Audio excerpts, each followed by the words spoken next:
Selamat pagi, salam sejahtera dalam kasih Tuhan.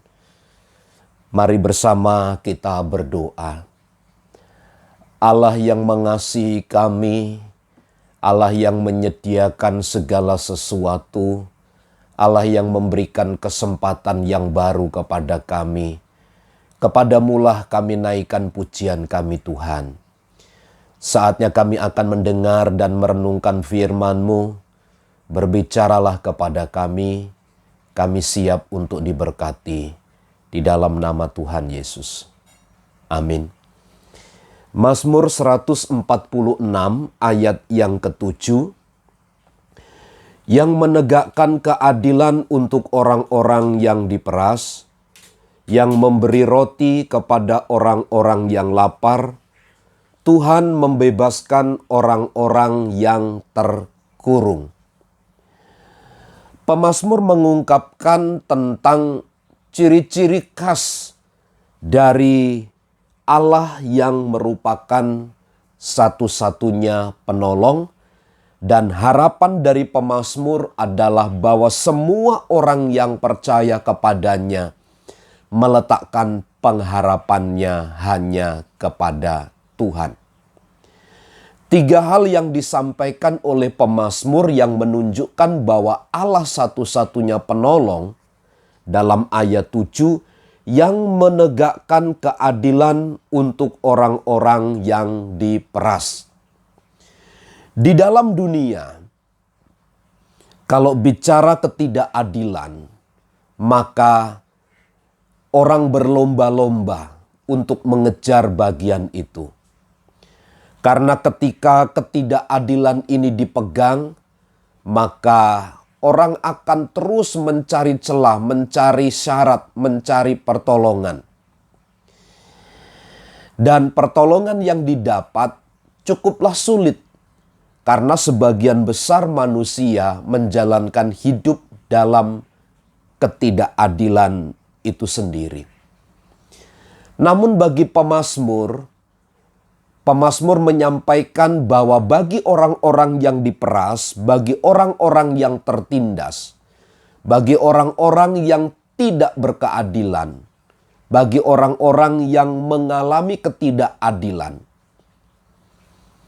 justru Allah tampil sebagai satu-satunya penolong, di mana Allah itu akan menegakkan orang-orang yang tertindas.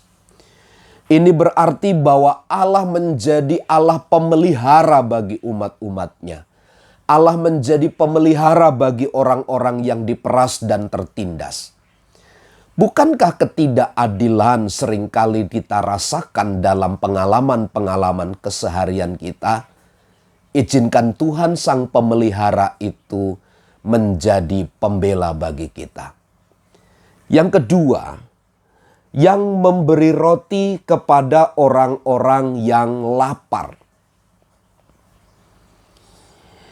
Yang memberi roti kepada orang-orang lapar. Ini menunjukkan bahwa Allah itu sesungguhnya Allah Sang Pemelihara. Satu-satunya Allah yang dapat menolong umat-umatnya. Bagi mereka yang lapar, bagi mereka yang berkekurangan, bagi mereka yang tidak ada persediaan, bagi mereka yang serba menipis, serba berkekurangan, Allah Sang Pemelihara berkata akan memberi roti kepada orang-orang yang lapar. Sesungguhnya pemeliharaan Allah tertuju kepada umat-umatnya yang mengasihi Dia. Termasuk makanan dan minuman pun Tuhan perhatikan. Karenanya jangan takut terhadap apa yang akan kita makan minum, karena Tuhan Sang Pemelihara menyediakan makanan bagi kita. Yang ketiga, Tuhan membebaskan orang-orang yang terkurung.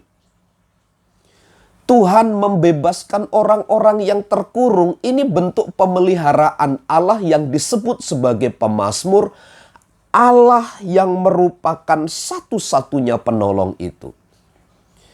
Terkurung di sini bisa kita artikan berbagai macam cara. berbagai macam hal. Bisa orang terjerat, bisa orang mengalami intimidasi, bisa orang mengalami gejolak kehidupan dan seterusnya. Dalam hal itu, pemazmur berkata, Tuhan menjadi pembebas. Kematiannya di atas kayu salib adalah dalam rangka membebaskan umatnya dari belenggu dosa. Apalagi kesulitan-kesulitan yang kita alami, Tuhan pasti akan memberikan kelepasan kepada kita. Karenanya andalkan Tuhan, berharap kepada Tuhan, hanya Dialah satu-satunya Allah pertolongan kita. Selamat pagi, Tuhan memberkati. Amin.